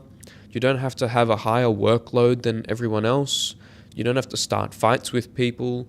And in fact, you don't even need to be the most experienced and authoritative team member. The most important thing in order to lead a team is communication skills, being organized and being a conscientious team member, someone who wants to achieve well, and someone who is empathetic enough to listen to the needs of the rest of the group. Okay, so please elect a team leader, and that team leader is not a dictator. Now, if you are not a team leader, how can you become a better contributor so that you can still pull your weight? The first trick I want to teach you is the 80-20 rule. A little bit of a confession. When I was in my first year of uni, I used to get very bad marks, like borderline failing a lot of my courses. And then I met this guy, the smartest guy I've ever met, who he used to get a HD in every course. Not necessarily like 90, 99, but at least 85. And I asked him, what is your trick to getting such high marks? And he told me it's the 80-20 rule. He said 80% of your marks can be achieved from 20% of your effort. So put your time where it will make the greatest impact. So let's take, for example, a simple assignment that would take 10 hours worth of work if you wanted an absolutely perfect full mark assignment. 10 hours, right? But that first 2 hours of that work should technically be enough to get you 80% of your marks. So that remaining 80% of your time is really just fine-tuning, nitpicking, and fixing the little grammatical errors and maybe the formatting, okay? So dedicate a majority of your time to satisfying the marking criteria, yeah? Grab the low-hanging fruit. Put your time where it will have the greatest impact, and then move on to the next assessment. And once you've got time left over, come back and perfect those assessments. Next is to embrace imposter syndrome. So if you've never heard of the term imposter syndrome, it's this sort of anxious feeling that we get where we feel like we're not qualified to be contributing to this group because we don't have the skills or we're not an expert on the topic. And everyone will face this at some point in their degree, and you just have to learn to embrace it, okay? So don't shy away from a task just because you aren't 100% sure you can do it, because you will learn along the way, okay? Next is to be transparent. If things aren't going well, tell the group. If you aren't going to get a task done on time, again, please tell the group. There's no point hiding it and keeping it to yourself, because that only does more harm than good. By communicating that you're struggling, that means people will know and people can jump in and help. Okay, so I'm going to pass back over to Rani now, who will talk about how to improve your technical skills in COMP1531. Awesome. Thank you, Oliver. So, technical skills are obviously a very important part of this course. If you're finding that you're struggling with a technical component, how do you improve? Well, first and most important thing is that you need to try and break down to understand what do you find hard. Because unless you're able to identify what you're finding difficult, it's very difficult to address it. Basically impossible, right? So for example, let's say you find that coding is difficult. That's not very helpful, right? It's like coding in general is difficult. Okay, why, right? Are you struggling to understand the JavaScript syntax? Are you struggling to understand how logic flows? Are you not having enough practice with particular problems, right? If you're able to understand the problem, then it's easier to find particular things to address it. How can you address problems? Well, you can break them down into smaller pieces. A pretty common topic that a lot of students struggle with in COMP1531 is API servers or HTTP servers, right? Because there's lots of different pieces and it's all under one concept, right? If you're saying you struggle with API servers, well, do you struggle with actually understanding how the server works? Do you struggle with understanding HTTP requests? Do you struggle with understanding how tests use HTTP requests? Do you struggle understanding how the helper functions like integrate into these different parts, right? After you break them down into smaller pieces, you can understand each of the components that make up a HTTP server and test a HTTP server better, and you can feel more confident, right? After you understand the individual concepts, you can also understand how they fit together, right?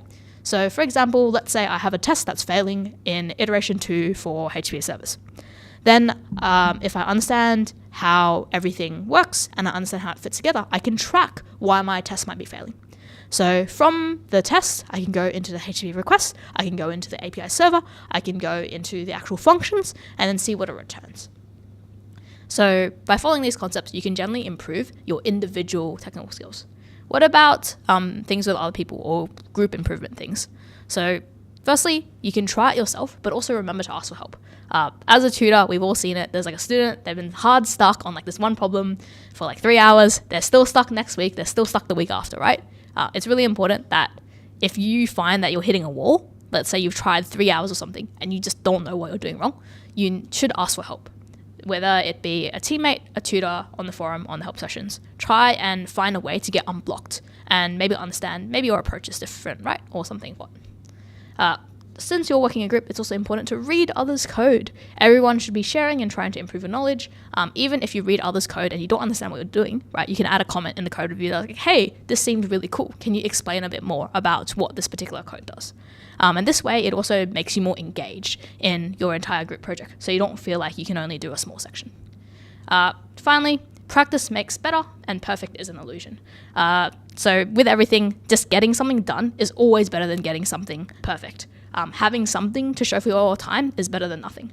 This is something I particularly struggle with, and maybe other super high-performing students, or even students that are not like super high-performing struggle with, right?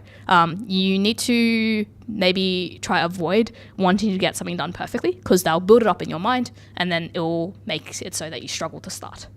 A final thing is that technical skills do not improve overnight. They take time to improve. So in the time that you're taking to improve them, it's important to be compassionate to yourself, to know that you're trying your best and eventually you will get there. Awesome. So let's also move on to the review process. So let's talk about the definition of completion. What does finished actually mean? What happens if your team has different definitions of finished? So for example, I'm working on admin quiz create, and my definition of finished is that I get my merge request up, all the conflicts are resolved, all the code is tested, I've asked my teammates to review and I've resolved them, and it's one click away from merging. And let's say that my other team member, their definition of finished is that I've got some local code, basically does its job, it's not been tested, it's not been reviewed, but it's ready to rumble, right? When the deadline comes, what's gonna happen is that I'm gonna look at my teammate and I'm like, bro, you didn't get work done. And he's gonna be like, yeah, but I did. And there's gonna be some implicit resentment that builds up, right? Because I'm gonna think, yo, this dude's just lazy, right?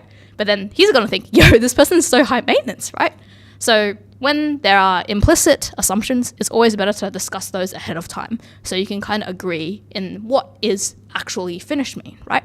Maybe this is like in your stand-ups, include a merge request link to the code that you've written, so you can like check it's been pushed up and everything, right? Cool. In general as well, how do we make sure tasks are done to a high standard with a few more like practical strategies? Well, we can make sure that we do a code review. So what's a code review? It is a quality assurance process. There are different types, sync and async, and there's lots of benefits. So sharing knowledge, discovering bugs earlier, maintaining standards, improving code quality. We particularly want to emphasize the sharing knowledge part for COMP1531 because we don't want any single point of failure. What do we mean by this? It means that, hey, in a group, there's often, in COMP1531, one God programmer. They've been programming since they've been out of the crib, and everyone sort of leans on them to review their code, do their tests, whatever. But what happens if that person gets sick? What happens if that person just, wants a break, right? Suddenly, it's like, yo, the entire project is in jeopardy, right? So rather than sort of relying on people, we hope that in groups, you can sort of share the knowledge and lift everyone in the group up so that people can operate independently and you're not just relying on one single person. So code review is a good way to do this, and we'll also talk about another way soon. So here's an example of what a code review might look like. You might do up a merge request and then you'll notice changes tab. And on this particular changes tab, you'll notice the option to see what the changes are and also to add comments. Let's do an example. So I've written this fantastic piece of code called Some Even Numbers. Let's say that I wanted to make this merge request with this piece of code into your master branch. What would your comments be? So would you tell me, oh, Rani, that's a fantastic piece of code. Your coding skills are unparalleled. Or would you be like, I'm a bit unsure about these parts. Maybe you can improve them, right? I will also be looking out for people who can give empathetic comments that actually help their teammates learn and not just be like, I'm so smart. That generally is helpful when you're trying to get someone to change their code or change their mind or just generally engage better in the team. Rin says, what the heck is this? It's frustrating that you can't understand my code. I hope that you can improve your skills around that. Syria says, use reduce instead for Syria, but I don't know what reduce is. That is unhelpful in terms of my improvement. Cool. All right, so while the comments are pouring in, let's look at how almost every single line of my piece of code has an issue. So I gave this to my friend to review who absolutely roasted me, but they also roasted me in a helpful way. So they were like, hey, since you're writing a helper function, make sure you include docs so other other people know actually what the helper function is for, right? They said, hey, you should use let instead of var because, var has issues with global hoisting and it can cause other issues of maintenance later on, so we want to avoid it in COMP1531. And they've said, hey, I noticed that you used a for loop, but maybe the next step for you is to use a for of loop, right?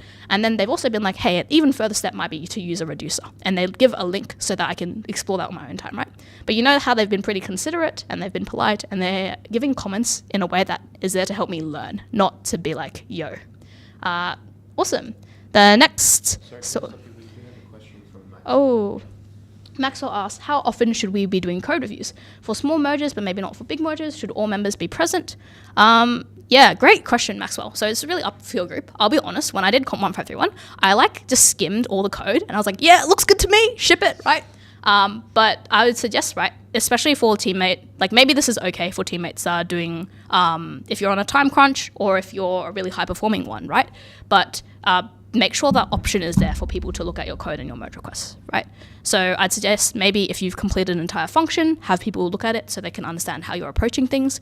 Maybe if you know that a particular few members of the team are struggling, rather than a merge request being a big, scary completion thing, you can be like, hey, it's okay if you're struggling. Do you want to put up your merge request showing what you've done so far? And we can sort of comment there and help you out or jump in a call and help you out, right?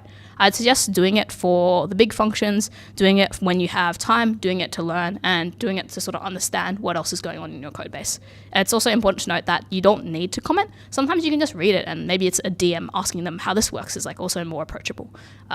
Yes. Okay, hopefully I answered your question. Let us move on for the meantime to the next strategy, which is pair programming. What is pair programming? So this is when two developers use one monitor and keyboard and they work together on a piece of code. It fosters knowledge sharing, real-time code review, and increases collaboration. So let's look at some types of code review. There is unstructured, there is driver navigator, and there is ping pong. The two main ways that we figure out in 1531 that students do pair programming is when there's a very maybe more experienced programmer and maybe someone who's struggling a bit with a particular part of the content more. In this case, the more experienced programmer can maybe write up an example and be like, hey, you try. And then you can ask questions. The less experienced programmer can ask questions a bit to sort of understand a bit more. Other things are if there are two fairly similar level students, they're working together, one person is sort of describing more about the design, the other person is focusing on the syntax. It's up to you how you'd like to do this. You might do a whole group session as well. Next, so it's really important, I hope, for all of your courses, you read the marking criteria. And if the marking criteria is too vague, you add some more specificity yourself. What do we mean by this? So on the right, we have our marking criteria for Git. So we say for particular features, committing the bulk of your tests prior to your implementation, for commit messages that make sure they're meaningful, clear, and informative, and contribute, yada, yada. So you can see that this criteria is somewhat vague, right? It doesn't tell you exactly how to do everything in order to get good marks. And in this case, that's when your group might be able to discuss and add some specificity to the criteria yourself. Or you as an individual, since commits and merge requests are marked individually, may be able to add some more specificity yourself. So for example, you might say, hey, I want some commits to follow a format. You might add test or feat or bug or documentation in front, or docs in front of your commit messages, so it's really clear what that commit does, right? You might say, I want all my branches to start with the iteration, so it's really easy to track the changes and see past branches. You might say, hey, I want all my merge requests to follow a particular format. You should be doing this anyway, but have the original creator as the assignee, have another team member be the person who reviews, and have the original creator merge. Cool. So it's really important to note different group members may have different levels of specificity they add, and different groups may also have different levels of specificity. Awesome. So we've talked a lot about strategies during the iteration process, but what about when conflicts come up? Handing back to Oliver.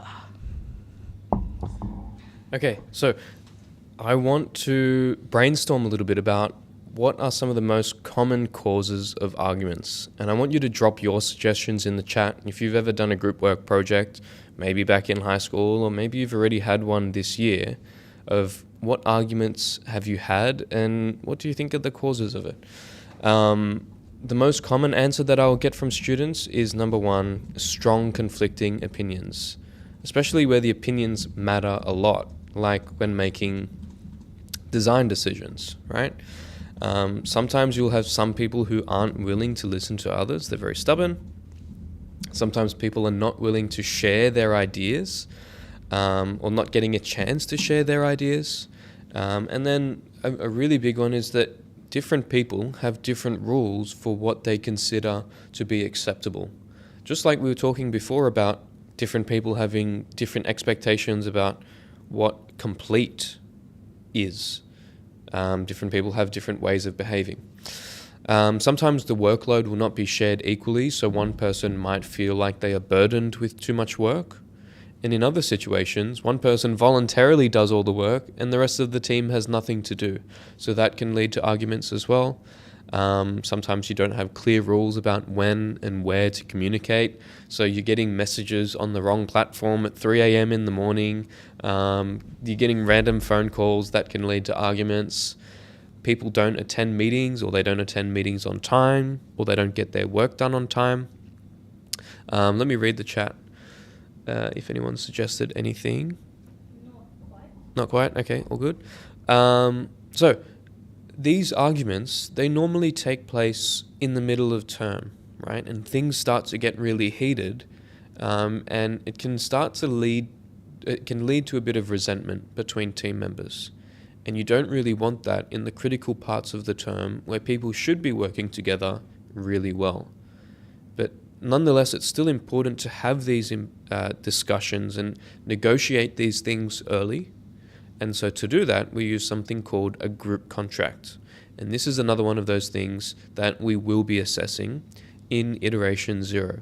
So let's look on the right-hand side of the screen.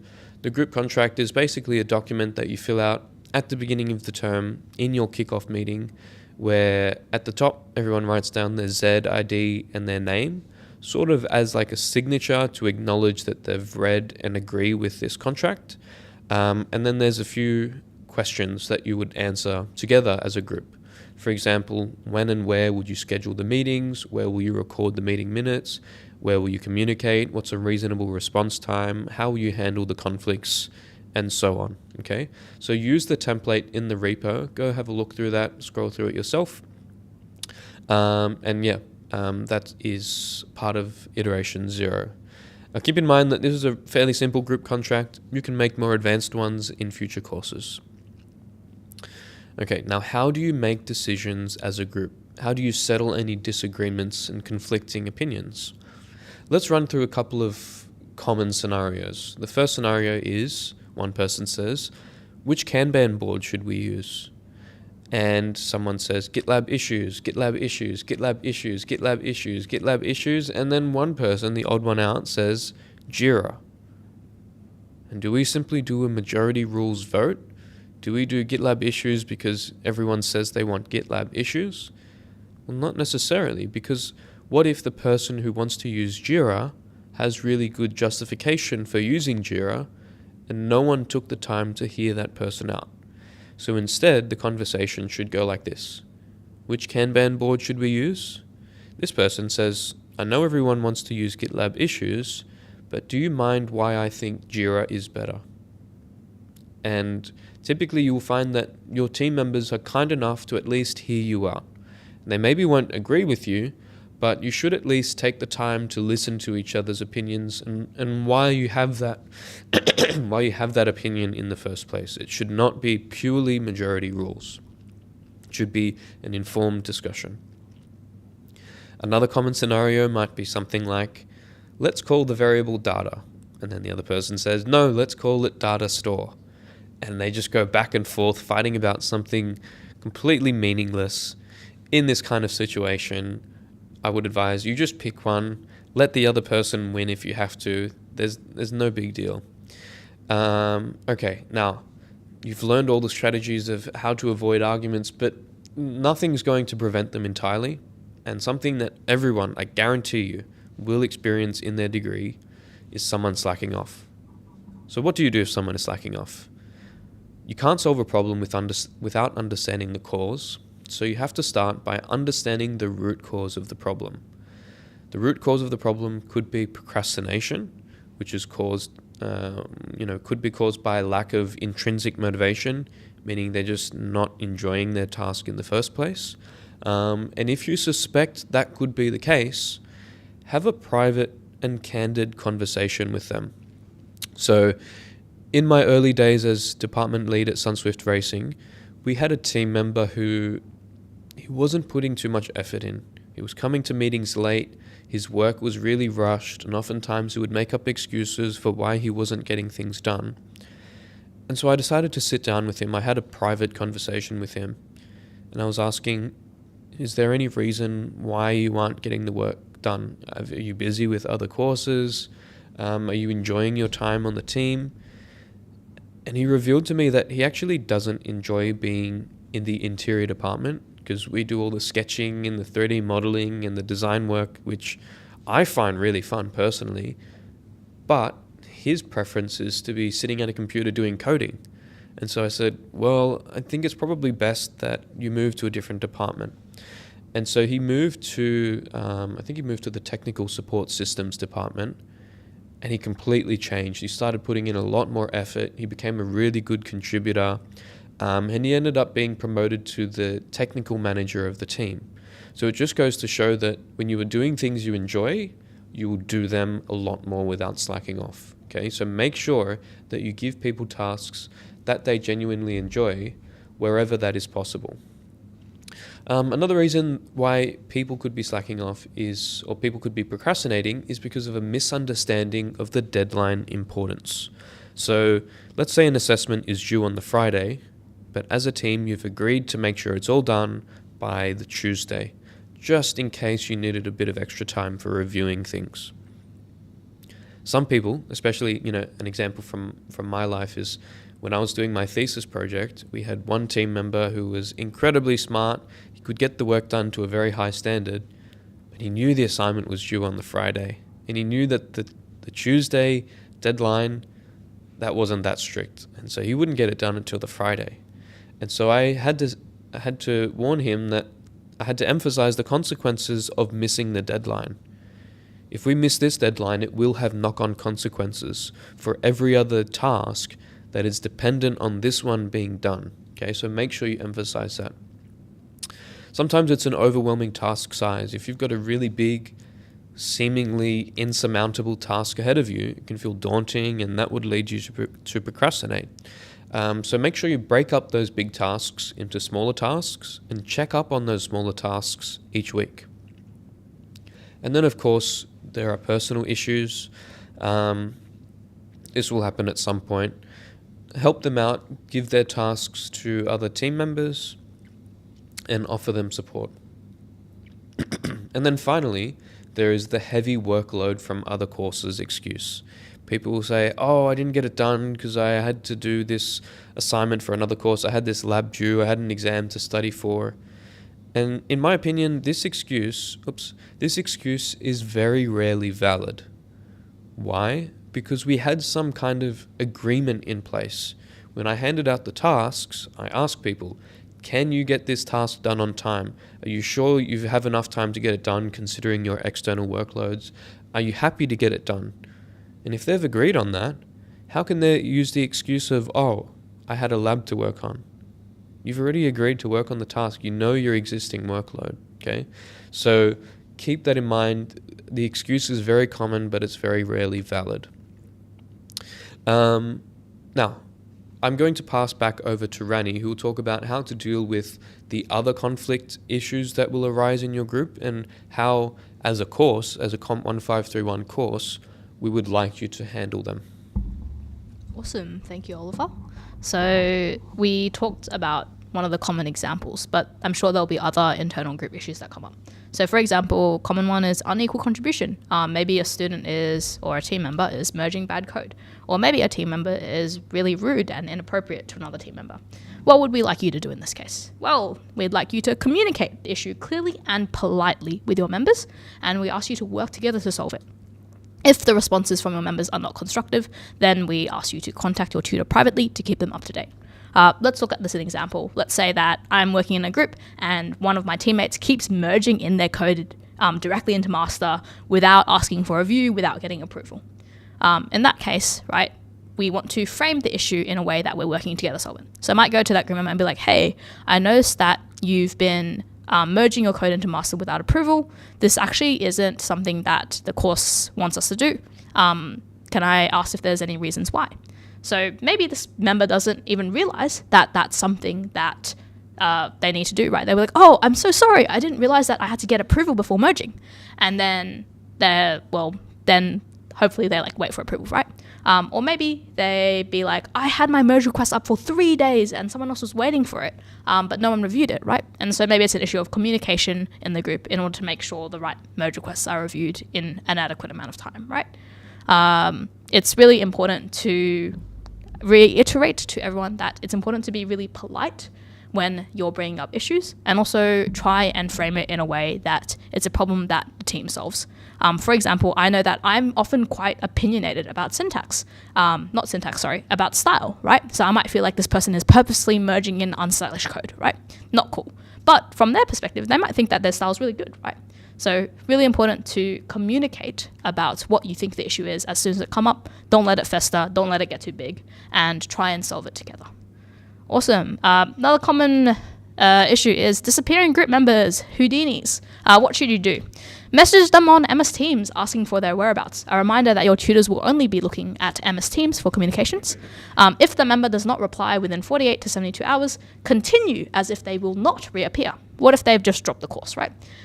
If they do reappear, but they've lost the opportunity to do the work because, say, someone else has done it for them, that's on them, not on you. And also, in general, avoid putting your team or yourself in life or death situations where getting a reply within 48 hours like makes or breaks the particular project, right? Cool. I hope during this time you also communicate with the tutors, just letting them know about the situation. So I think it breaks down to these two concepts. Please communicate clearly and politely with your team and also with your tutor. Just a quick note as well on this, tutors do check for contribution via the peer evaluation, scripts, Git, etc. And since Git tracks all the commits and all the work over time as well, it's pretty hard to hide bad contribution if it does happen. So we always have ways and evidence to make sure people are being fairly rewarded for their contribution. Just a quick thing on the peer evaluation. At the end of each iteration, except for iteration 0, I think, you get asked to fill out a peer evaluation. This asks you to talk about the participation of your other members, how dependable they are, how much they contribute to the team well-being, and also how much they contribute in terms of work. This is reviewed by your tutor and only by your tutor, so it is, private, and we will take this into consideration when we mark your projects and your particular iterations. Awesome. So, question to everyone in the chat, which I'll not wait for, sorry. Do you need to do everything we've mentioned? Hopefully the answer is very clearly no, you do not. So the marking criteria is flexible. We expect a minimum standard of meeting minutes, issues board, stand-ups, and communications, but how you apply that to your group is up to you. For example, you might oppose additional standards. You might pick and choose relevant strategies that me and Oliver have talked about for yourself. Awesome. So that brings us to the end of the presentation. Do students have questions in the chat? Oh, Source Monster. No, I love that. Yes. Speak up, sir. Let's go. Oh, I don't know if you're a sir, but speak up. Let's go. No. Yes. Stand up to the hierarchy. Also, no for questions. That would be fantastic. For questions, there are a quick some from last term that we will go through quickly, which is communicating in a second language. Common one in Eunice W. Again, being very empathetic and clear, potentially sometimes getting, if they struggle with speaking, maybe asking a team member to write it down. Or if you struggle with speaking on the spot, maybe you can be like, hey, I have something to contribute. Can you give me a second to write it down so I can phrase it how I'd like, right? Things like communicating when there's an age gap or there's a knowledge gap. Again, if it's a knowledge gap, maybe learning the content isn't something that's difficult to you. In that case, maybe you can focus on your leadership skills or interpersonal skills, or you can focus on supporting the team, or there's other areas where you can spend more time. Reconciling individual goals. For example, if you have one person with a HD and one person with a pass, make sure that you do discuss your expectations at the beginning with your team, but also if there's really big differences, talk to your tutor about it so that they're aware, and they will be able to move you to a different team if the opportunity comes up as well. Awesome. Thanks for listening, everyone. Yes, that brings us to the end of our lecture. Thanks everyone for saying no very emphatically in the chat as well. It's great to see your personalities. Hi, thank you so much, Oliver and Rani. So that wraps up our lecture for today. If you have any other questions about teamwork, collaboration, you can always put on the forum, and we are more than happy to help you with that. All right, that's all for today. Thank you so much. Thanks, everyone. Thank See you. you. Thank